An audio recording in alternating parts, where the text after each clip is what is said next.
好，赖清德说没有下令35席联署都要过哦。那当时参加中常会的人说呢，主要是发言人卓冠廷得意忘形啊，乱讲一通哦，这个拿了金宝当令箭啊。柯建铭安建这段时间啊，柯建铭说大罢免是台湾以及全世界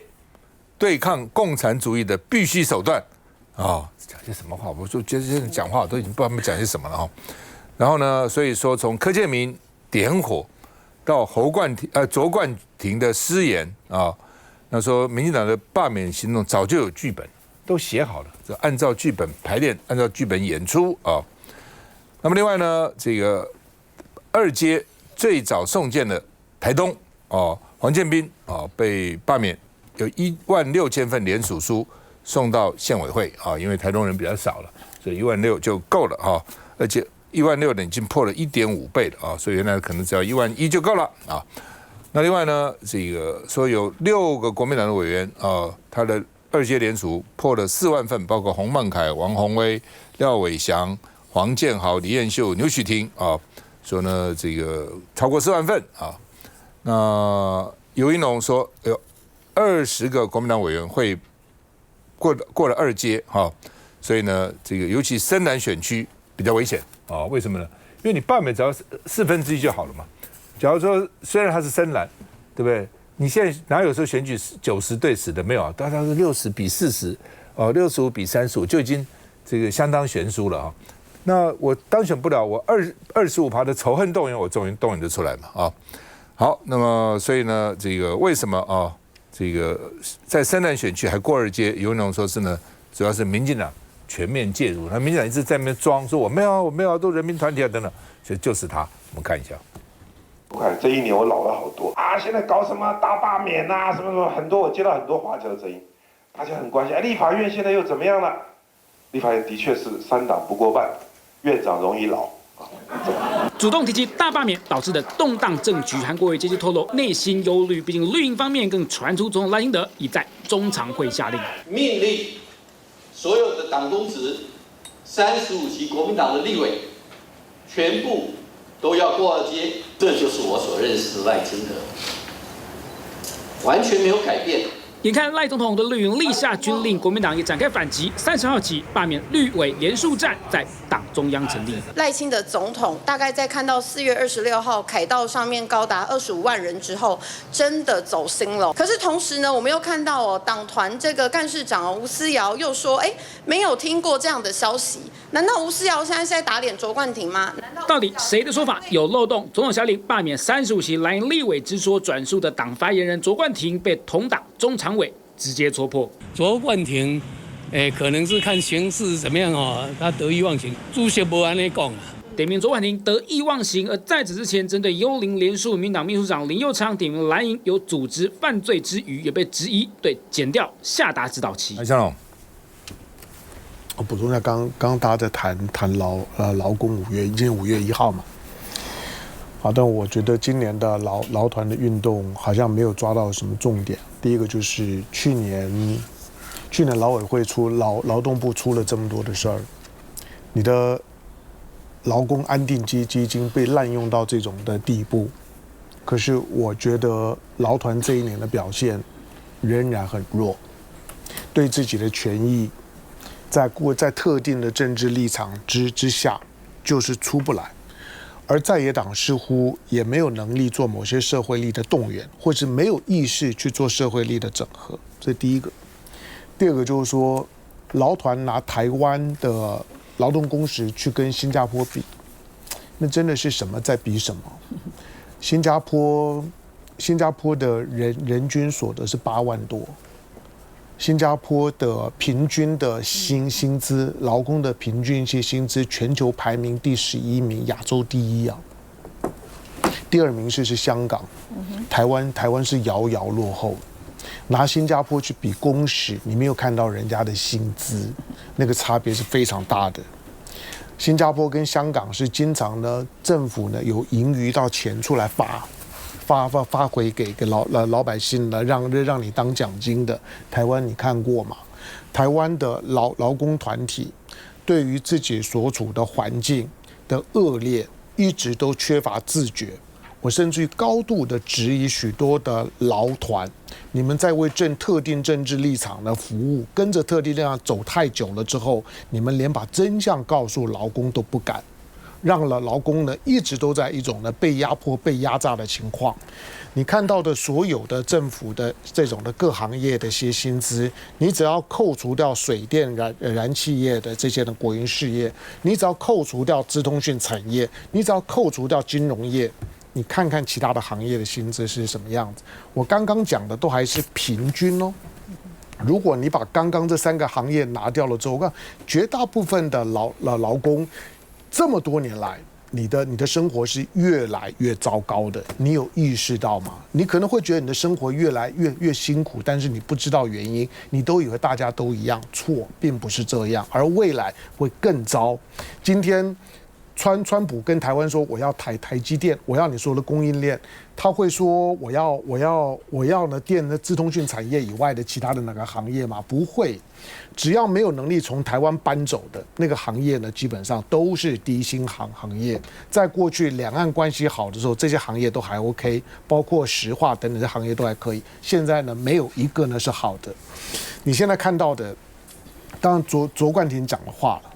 刚刚讲的是说，现在大家出来呢，要打脸卓冠廷，觉得卓冠廷好像呢太过于志得意满。其实卓冠廷顶多只是把话讲早了。我认为卓冠廷讲的这一句话，35席呢罢免要全过，赖清德早晚有一天是要这样讲的，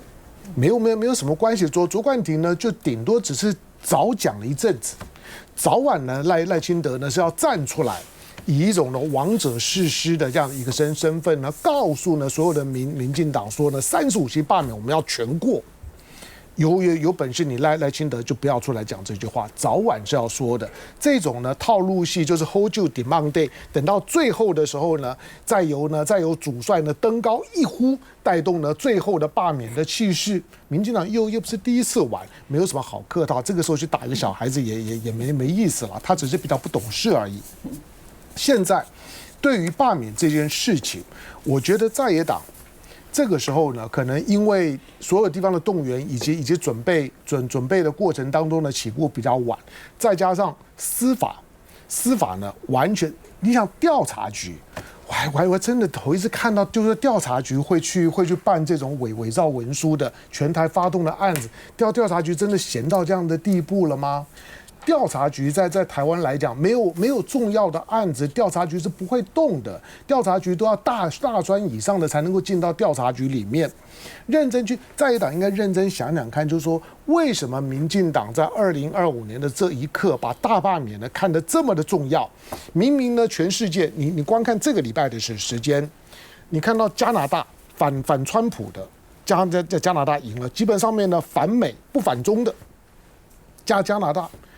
接下去呢，你就看到呢，澳洲5月3号后天呢，澳洲要投票。你看工党会不会大赢？5月3号新加坡要投票。你看看呢，反美的，就我不要说反美，最少人民行动党，你看他会不会赢？你再看到呢，5月12到5月12号菲律宾选举，你看看小马可仕会不会大败？选完了之后呢，你再看6月3号韩国的总统呢要补选，你看看呢李在明呢会不会大赢？基本上呢这段时间以来呢，跟刚刚呢你听到柯建铭讲的刚好相反。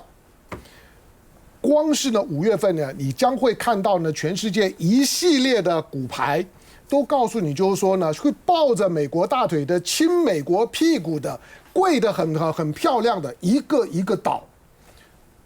加拿大已经告诉你了，一个保守党就只因为川普上来之后，不知道呢怎么去骂川普，2个月就崩盘了。本来呢他稳赢的，2个月就崩盘了。你今天国民党呢看到这种势头的时候，你看到呢尹锡悦垮了，你看到小马可仕快垮了，有什么好担心的？整个大的政治气氛呢正在反转当中而已。过去呢只要在野党被扣上一个呢亲中的帽子了之后，就不知道怎么办。有啥好担心的？我说全世界，我不要说呢亲中了，起码反美是主流，亲美的都会崩盘的。今天呢，赖清德，我主观上面认为呢，民进党在赶什么？今天的司法会嚣张到这样子的地步。你看到的法务部长，你看到的检察总长叫邢大钊。现在的这一波的司法的发动，是各个地方呢所有的这些呢地检署所有的要一起发动。你认为没有检察总长指挥，能够是这样的整齐划一的行动吗？邢大钊检察总长是要经过立法院的同意的。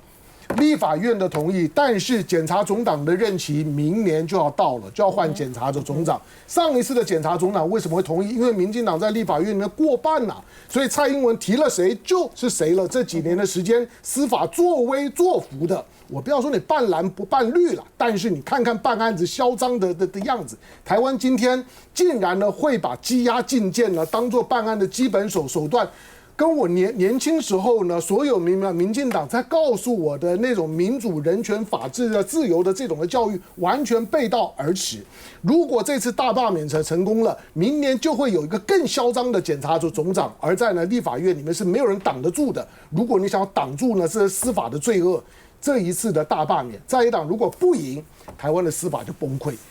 检察总长名叫邢太钊啊，邢太钊，接下来再回来。对。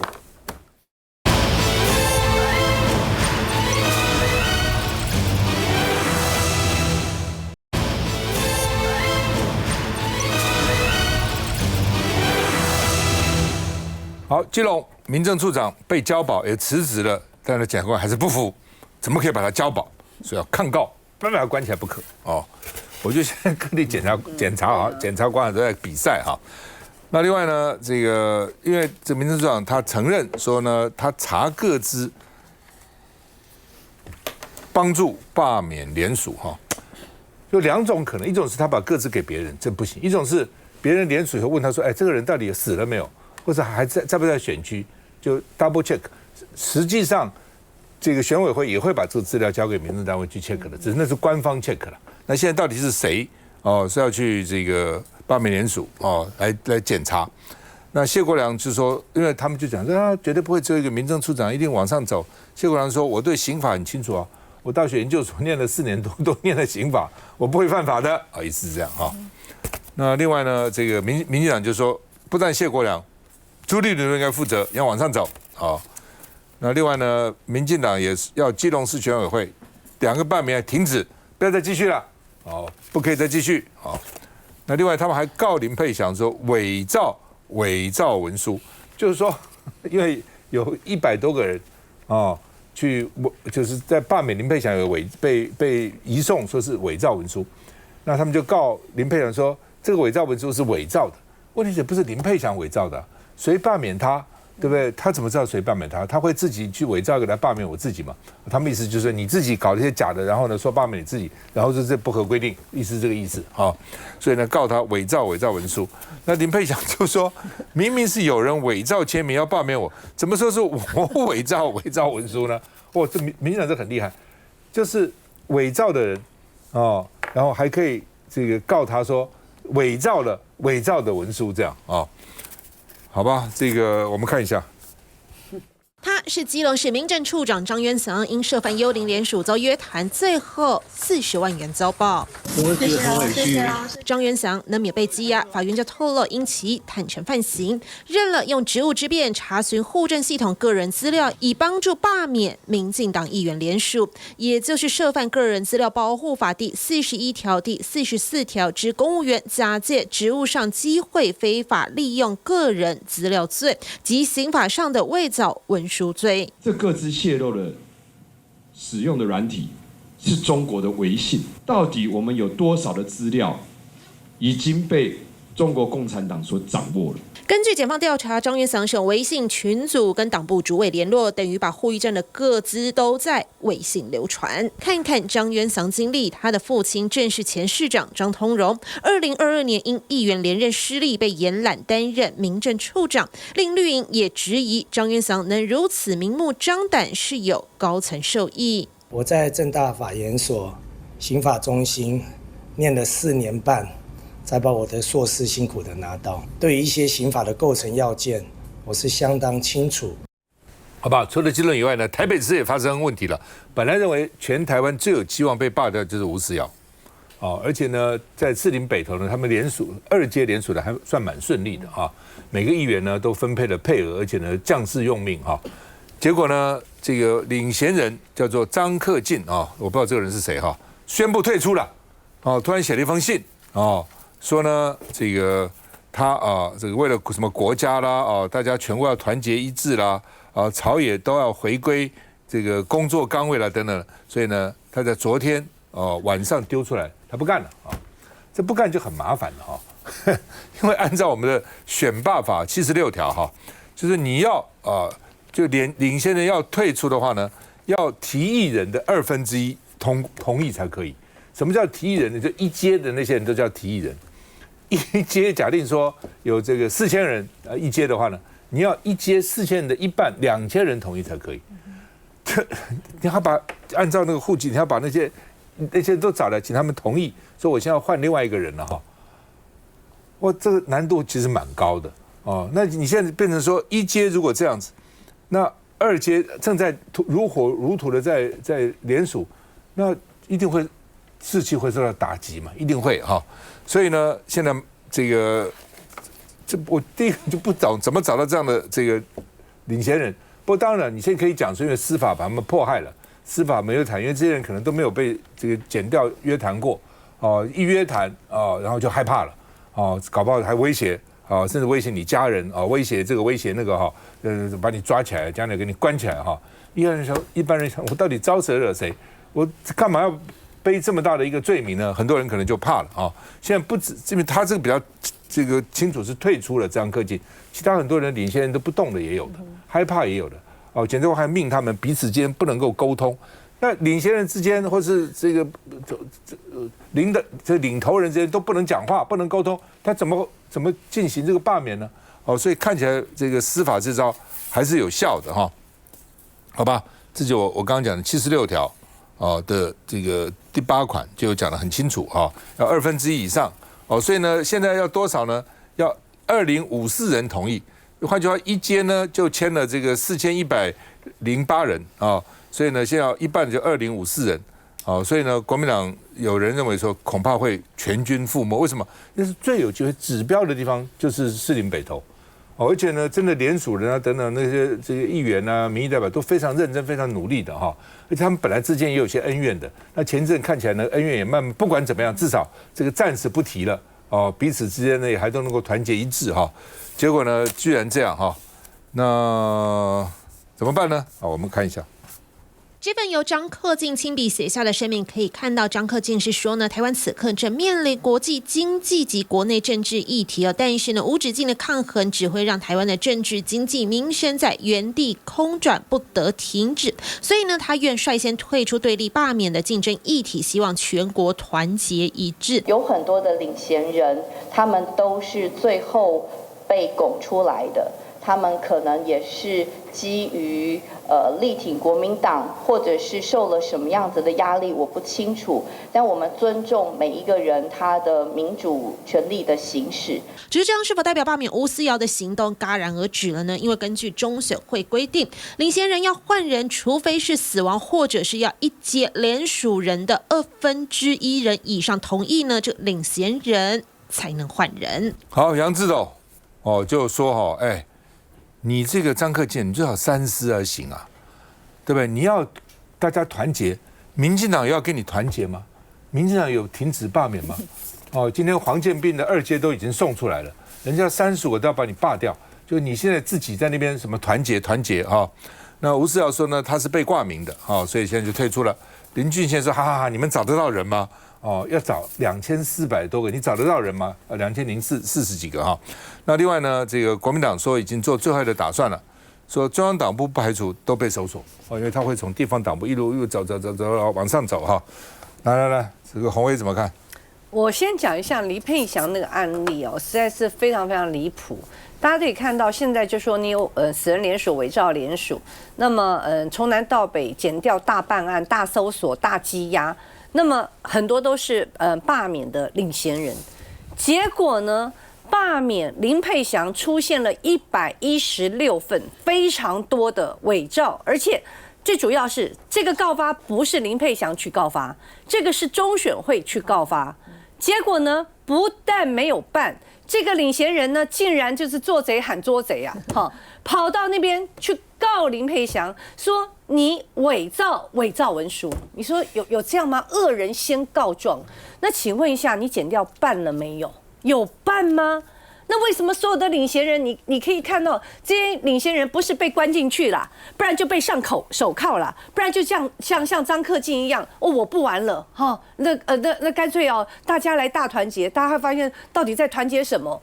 大家有这么多的司法追杀压力，结果没想到林佩祥的领衔人还可以跑到那边去控告人家。我真的觉得这到底是什么世界啊？你说就算办蓝不办绿，也没有到那么嚣张的程度了。也就是说，你今天这样的司法双标，已经到了不可思议的地步。那至于你说这个张克进这个问题啊，因为他现在确实比较困难的，因为他只有2种的这个状况，他是可以换领衔人，一个就他死掉了就是他人不在。另外一个呢，就是要1/2原来提议的人那个同意。那这2种其实都非常非常困难。那当然，你说有没有解决办法？那我们还是在试图，我所了解，很多人还在试图跟这个张克进先生来联络啦因为如果他真的，你知道吗？这种压力，因为在程序上，2阶到时候要送的话，需要领衔人去送。其实他是可以不要做什么事情，其他的人可以帮忙他做联署。现在不是很多民意代表啦，还有我们一些社团呢，都愿意来帮忙做联署。所以我必须要讲，民进党赖清德用司法、用国家机器的操弄，想要达到阻挠罢免民进党立委这样的目的，看起来他是达成了，但是我觉得这样的做法真的大大的伤害台湾的民主啊。对，我是觉得这个目前看起来罢免到现在为止，我觉得已经是一个不对等的作战了啦。就是说，对于民进党来说，我们刚才在讨论说，到底这个卓冠廷说的话是不是真的代表了这个党中央介入？我觉得这个事情拘泥在这个地方去讨论它有意义吗？事实上，现在赖清德从一开始说最大的民意的时候，就是由他去发动整个的罢免，不是吗？而且你说这个基隆这位民政处长，当然你就说去查核，在还没有真正进入到官方的查核之前，他先私下的帮大家去查核，似乎是有违他自己工作当中应该要做的事情。但是如果说他这样的事情呢，要被司法去进行，他自己要辞职负责，然后司法去进行调查的话，那当初在去年的时候，基隆的罢梁案的时候，所谓的拆梁行动的时候，那李进勇到这个以中选会的主委的身份到这个基隆去，然后的话呢，他们在列名单的时候、名册的时候，明明这个选罢法里面规定说40天之内要慢慢的审这个名册有没有问题？他说不行，30天，以免夜长梦多。那这个没有介入吗？一样介入啊。那当初他们说有些部分你要签了名，每一份联署书才算。然后呢，如果说没有签名的话，你要双挂号去问他。结果呢，很多的当初没有回来，就是没有寄回来，就李进勇说没有寄回来，就算是他同意了。那这个不算是行政之间的介入吗？那为什么当初中选会的介入就没关系，稀里糊涂的好像就没事一样就让他过了？现在的话呢，好像这个对基隆市来说，每一件事情，国民党的方面的话，每一件事情就都是事情，就要无限上纲到这种程度。所以我觉得你很明显的看得出来，我觉得现在你是真的回过头去想，今天的罢免，事实上在上次选举的时候，是真的透过大家一起的选举。由这个我们的中选会办的一场选举，大家各自投票投出来，1年之后，民党说不算数，我们重新再选一次，几乎叫做重新再选一次，但却是由行政资源超级的不对称的状况底下，由国家机器就浮选一群人去让他搞罢免，然后另外的话呢，就用这个司法去下另外一群人，那不能出来搞罢免，这样子有符合民主国家的真正你对民主的认知吗？你说这是张克进先生，我觉得对于国民党来说，我觉得没有第二条路，只好劝他、拜托他，用一切方法只要不要退。那否则的话，你说这样子2000多人重新签得出来吗？你又不是认识的亲朋好友重新再找回来，你要一个人去找当初联署的人再重新找回来。那问题是这样的一个状况，他为什么会不要去参加呢？他怕了不是吗？今天不是被关的，就是被约谈的，就是被起诉的，那这样子谁敢出来呢？但我在说，今天台湾的选举要到这种程度，你今天去搞共谍的，甚至没有去联署的来的严重，搞共谍的什么几十万、20万交保，搞联署的50万交保。我就说，台湾的民主今天走到这样的一个程度，而且如果我们今天认为罢免是我们的民主的一个权利之一的时候，我们好歹是光明正大的，大家用同等的一个基准去进行罢免，不是吗？那搞到现在这样的一个罢免，你觉得哪边算是公平的？整个的国家机器、整个的行政资源、整个的司法这样的不断的去搞这些检调，有这样子去搞这些事情的吗？几乎是无限上纲到，而且他不用回答你。我觉得现在就是说，你任何的质疑。他不用回答你，他就这样做了。今天你说我介入又怎么样？我就介入啊，我需要管你吗？但问题是，好，那如果这样的话，那对国民党来说，你说罢免，你说罢赖，你罢不了啊，你罢来罢不了啊，你到终究还是7月份的时候罢免要见真章啊。那如果这个样子的话，我觉得这样下去，台湾的民主如果用罢免来决定民主的胜负，这是我们要的决定的方式吗？所以我觉得涨到最后，我都还不觉得不如倒阁算了。今天当初倒阁是说你怕倒阁，然后导致了赖清德宣布要解散国会。我跟你说，他不敢解散国会的啦。今天民进党内多少人怕他自己的位置不保？今天你看国民党要去联署罢他们的绿营，罢不了几个人，所以大部分的人事实上是坐在那边看戏的。今天如果说要全民改选，这些人通通都要出来选，他们会自己吓到。我觉得他们下午可能晚上都睡不着。所以我的意思说，对于国民党来说，或者对于我们看待今天要怎么样的去处理这件民进党所挑起的当家闹事的这场局的时候，该怎么样去因应？我觉得每一个人都应该要把它当做自己的事情，因为没有任一个人是局外人。国民党如果不能大破大立，没有这个勇气呢，就等着被人家歼灭。休息一下回来。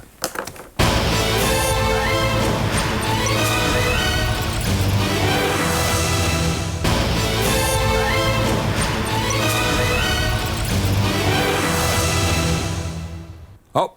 林俊宪跟陈亭妃啊，这个大战不止，都为了台南市长这个位置啊。因为民进党呢，只要赢了初选大概他认为呢，他这个台南市长的这个大选呢，他就会赢所以在这种情况之下呢，那初选的厮杀是非常激烈的。那初选一定是党内自己厮杀嘛没有党外的人嘛所以呢就很那陳亭妃因为民調都第一了，所以就引起其他人的觊觎特别林俊宪因为也想要选台南市长，所以这个就杀来杀去那就认为说他们现在给陳亭妃戴帽子，就说是蓝营支持他那台南突然呢变成一个本来绿营是不是随便提一个西瓜都会当选的那现在居然变蓝营在那边呢能够左右选举就是说陳亭妃跟蓝营站在一起那说前天呢他们2个停车场这个破土，那陳亭妃呢跟那个蔡玉辉议員走在一起然后呢这个陳亭妃都是靠支持謝龍介的選民支持的民調才會高類似這樣那陳亭妃就很氣就說呢哪有沒有這個事情那就說呢這個林俊憲呢抹黑他那就在中常會去告狀然後賴清德就說呢今天林俊憲不在，你們雙方都在講否則變成只有一面之詞那林俊憲說呢賴清德最清楚那當然了賴清德我們知道呢基本上是支持林俊憲的那謝龍介說奇怪怎麼最近大家都說跟我很好呢，每一個都說說因為我的關係所以呢他的票才少了我的朋友呢支持他，我的朋友沒支持他所以呢突然呢這個每個人都拉了他都說我是他的朋友，我是他的朋友。陳亭妃就說呢謝龍介是林俊憲的朋友，林俊憲說謝龍介是陳亭妃的朋友。他說為什麼最近朋友多很多？我到底跟誰比較好那昨天呢謝龍介看到陳亭妃要去握手，陳亭妃把謝龍介的手甩開的時候，我不認識你是誰？你跟他比較好，我跟你不好他都怕就站到謝龍介好，那謝龍介就宣布了，但是我一定公開支持林俊憲稍安勿躁。為什麼不？這謝龍介講是有道理的，就是說呢，我也要選台南市長那如果陳亭妃是民調最高的，那當然是我的最大的對手，我當然希望支持一個民調比較低的，我怎麼會支持一個民調比較高的呢？那既然現在的民調陳亭妃比林俊憲多10幾20個百分點，我當然是支持林俊憲，我怎麼會支持陳亭妃呢？看一下。刚刚是有6人想要跟您握手，但您看到他是不是有点尴尬？林俊宪比较好。你前一天指控我，我自然要指控回去。立法院中心大楼1楼成了绿营府城之争的前哨战场。谢龙介的议员都支持谁？都支持陈亭妃啊。谢龙介他本人的议长票投给郭信良，投给陈亭妃最亲密的战友。不会去跟谢龙介拍片，没有，我没有跟他拍片，我没有去开箱，没有。党内团结是我们现在最重要的。党内的团结，不是去团结国民党，不要去，然后让民进党内的议员几个让密谋来跑票，这个就是分裂民进党嘛。这是在台南对民进党最大的伤害啊！交锋显然要打战犯。林俊宪是赖清德嫡系成员。周三下午的中常会，林俊宪没到，陈亭妃躲媒体改走其他通道。但据悉，陈亭妃常会上有试图跟主席赖清德反映与林俊宪的冲突。主席有讲了，本来陈亭妃想要反映了，但主席有说林俊宪不在场，你们当天的事情就不要在这里谈。改天你们当场再讲。反倒是党内另一位同志公开送暖。陈亭妃委员不是今天才受委屈而已，他已经受了很大的委屈。你对他的这些莫名的这些攻击啦、指涉啦，都只是挂在他胸口前面的勋章，他不会介意的。隔空送暖的还有蓝营定于一尊的对手谢龙介，是有一点心疼啊，不讲道义了大家。政治不要弄到没有人性。如果说民调落后，比较急，这我们可以体谅。嘴上是这么说，但看看谢龙介站在一旁的这表情，毕竟俗话说两虎相斗必有一伤。民进党到底怎么回事？在台南，谢龙介真的不要高兴得太早了，因为他现在就是把他当笑话在看但是事实上，台南我们也都知道，对于民进党来讲是兵家必争之地。之所以会如此多的火花，当然大家都是势在必得嘛。那谢龙介现在喊说公开支持谁，就是在伤害谁啦，所以大家也都看得出来这个谢龙介的意思。那对赖清德来讲，当然是希望公平，所以他也不想听陈亭妃的一面之词嘛。那双方好好的在赖清德总统面前把话讲清楚，我觉得也是一件好事毕竟赖清德总统也是最了解台南的人。但是就是回到说整个罢免的过程，可以看得出来，就是说对于国民党现在来讲，可以说是将帅无能，累死三军啦，一人毁全党嘛。就是朱立伦主席到现在为止，整个罢免他还在喊说要罢免赖清德，要国民党的议员民代全部都要有 KPI， 现在已经搞到你第1阶段到第2阶段的领衔人全部都退散，要不就是出现这个法律上的问题、伪造文书的问题，要不就吓到不敢担任领衔人。这些问题到底怎么发生的？我是觉得朱立伦主席应该要先了解清楚。可是你不了解事情的根本，你也不了解这个整个联署的问题在哪里，你现在还要要求国民党继续冲下去，最后会变成什么样？现在已经是要灭党了，灭党是谁害的？那当然就是朱立伦主席，你完全不清楚整个状况所导致的嘛。那甚至还要全党就一人去办一个什么426集会游行，然后要所有的人为了朱立伦的面子站在台上。问题是现在国民党所面临的问题，难道只是一个罢免赖清德或罢免民进党立委的问题吗？而是整个国民党的信念，你的年轻人，你们的价值到底在哪里？现在所有的台湾人搞不清楚。过去国民党是因为反共，所以你至少大家知道你在做什么。现在我们搞不清楚说国民党你们的政治延续的信念到底是什么。而国民党的年轻人很多几乎都是正2代，他们见面第一句话是我爸爸是谁，我妈妈是谁，他们不是靠自己的努力去争取民众的认同。这整个国民党的内部的组织跟问题都需要重新的去改造，而担任党主席的朱立伦好像都没有看到这些问题，就把这些年轻人一个一个推出去送死。看到这些年轻人现在的状况，我觉得真的是替国民党年轻人感到非常的悲哀。郑浩月，其实这样子啊，我个人是对绿营内部的这些派系斗争没有太大的兴趣。不过我觉得蛮好笑的，就是说这好像小学生吵架一样，你是我好朋友，你不是我好朋友，因为你不是我好朋友，我就很奇怪。其实国家有很多的大事需要大家来面对、来处理哦，在这边做这些无谓的争吵，第一个我觉得很没有意义啦哈。不过我想给他们一个建议哈，与其在这边说谁跟龙介先是好朋友，谁不是好朋友，或者要争取任何的提名，其实我觉得绿营的这些参选人，你是不是可以好好的把我们台南的这些卢渣弊案，或者这些光电的弊案，好好的把它查清楚。查清楚之后呢，再好好的向人民来说明、来解释。我觉得你如果这样做了，反而你可以得到更多人民的支持，而且你这样的支持才是正面的支持。两边在斗来斗去、讲来讲去，我觉得根本没有很大的意义啦。好吧，这个向荣怎么看？他这是台南地方上面这次的两虎相争，我想大概是距离明年底的投票，其实还有1年半多。初选很快到了。对，初选算快到，但是其实他们的牌子从过年前就挂，2年前就开始打。这个其实反映了就是说台南本身的地方的政治结构长时间的固化。这个固化，我觉得这才是台南的民众们真正该面对的。我一直说台南跟桃园是2个很奇怪的地方，在过去出了这么多的弊案，但是呢，民进党在上次选举的时候呢，一定努力的要把台南守下来，不惜把林智坚呢要拱去呢选桃园市长，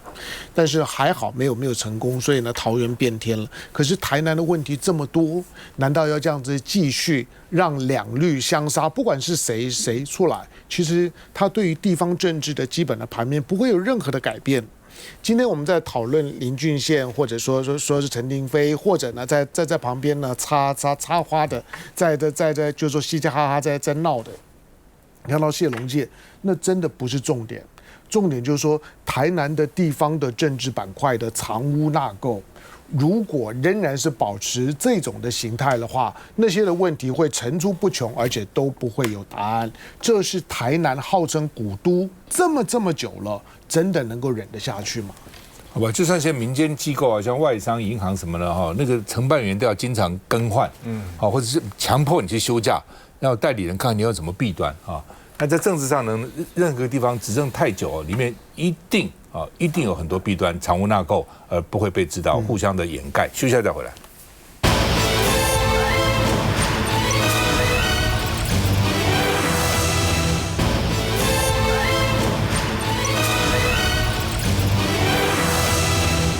好，那么今天5一劳动节呢，台电有员工到经济部去抗议，那台电这个员工叫杨家法，去抗议，说呢，民进党的电力政策是错的，所以呢，他们包围经济部，不少的委员，包括洪伟也去了，翁委员也去了，都去声援他们，包括我看就王宏威、刘曲婷、徐巧芯、翁小玲、涂全吉、罗廷伟、洪孟凯、张启凯都到场声援，这个杨家法说呢，今天劳动节，但他没有办法沉默，我爱台湾，也爱台电啊。那结果呢，今天台电呢变成沦为每年赔这么多钱，还要一直补助一直补助已经补助了3000亿还不够还要那因为核2厂2号机马上要除役了国民党说呢，这个核电归零，将来就会火力全开，会有3个害处不管是安全的问题啦、能源电价的问题啦还有这个空污的问题啦等等问题很多了那经济部长说，全民共识如果是要靠公投，不如请国际专家来检查，看可不可以国际专家来检查，你请了吗？你请啊，对不对？通常这个美国的核电厂用到60年了，我们现在40年都把它除役了，很可惜了因为折旧也折光了那你再来当然要花钱了，重新要延20年要花钱，但是比重新盖个厂，那省钱多了，而且简单多了郭智慧说有6个条件，还是那6个条件啦，什么安全啦，什么废料啦，共识啦，一大堆那所以呢，基本上所以呢，这个他说要修法，但是呢，现在国民党有几个，像赖士宝啦这个我也有提案，翁委员有对，我也有，我看你好几个委员都有提案了那个在这种情况之下呢，民进党又怎样呢？对不对？他也不给你过就算过了，他也可以不动你过了法，就算过了，也是要行政部门才能够去启动嘛，才能够去把这个法，否则土法不足以自行好，那么另外呢，这个他说呢，而且就算有3个条件，最快16个月才能够重新启动那你盖一个新的厂要多久？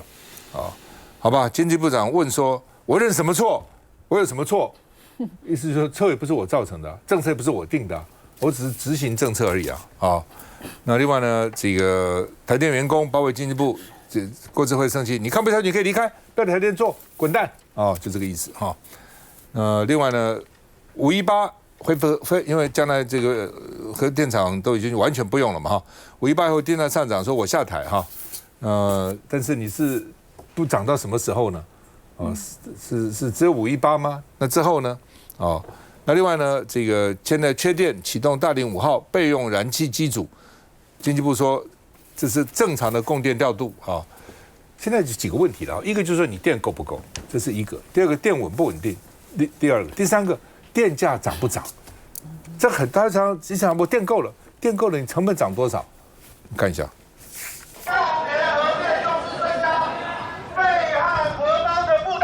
穿上绿色怒字 T 恤，发出对错误能源政策的怒火。台电员工张家法号召在野立委、学者包围经济部抗议，拒绝用纳税人的钱填补台电无底洞。所以现在的台电因为错误的能源政策，它形成一个无底洞。那请问到底要拨补多久？行政院长卓荣泰才挂保证，2032年不缺电。但台电员工爆料，4月22号台电启动大林5号紧急备用燃气机组，被外界质疑就是缺电。经济部澄清是新达3号机故障，在考量气温偏高才启动。但下电的用电高峰期还没到，就得启动备用机组。学者批评就是供电不足。大林5号机已经停机，已经除役1年了。那结果他今天又重启运转，那不就是为了应付你供电不足所可能造成的缺电？他用恐惧贩卖恐惧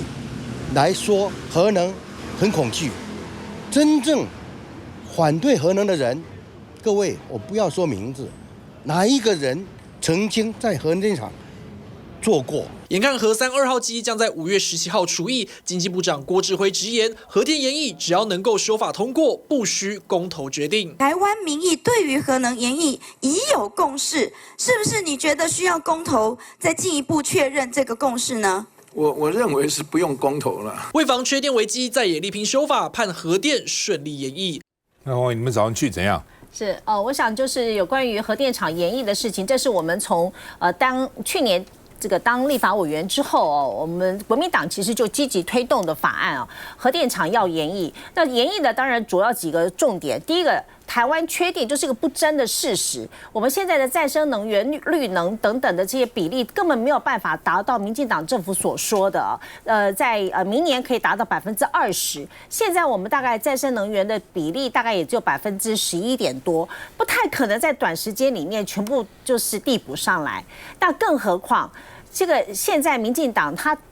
这个一直以来就是拥抱着非核家园，这是他们的这民进党党纲的这个神主牌。但是呢，这个就是一个反世界潮流的一个做法。现在全世界的国家基本上都已经提高核电的比例，那么纷纷的就重返核电。我们看到不管是美国、日本、韩国很多的国家，其实核电厂都延役。现在美国大部分的核电厂的这个相关的这些机组，甚至有些执照都延长到80年。所以这个就是一个世界潮流，而且它就是完全符合净零碳排、干净的能源。那大家要知道，我们现在台湾有多少人得到肺腺癌？肺癌已经是我们大概蝉联这个5、6年都是排名癌症第1名的。那么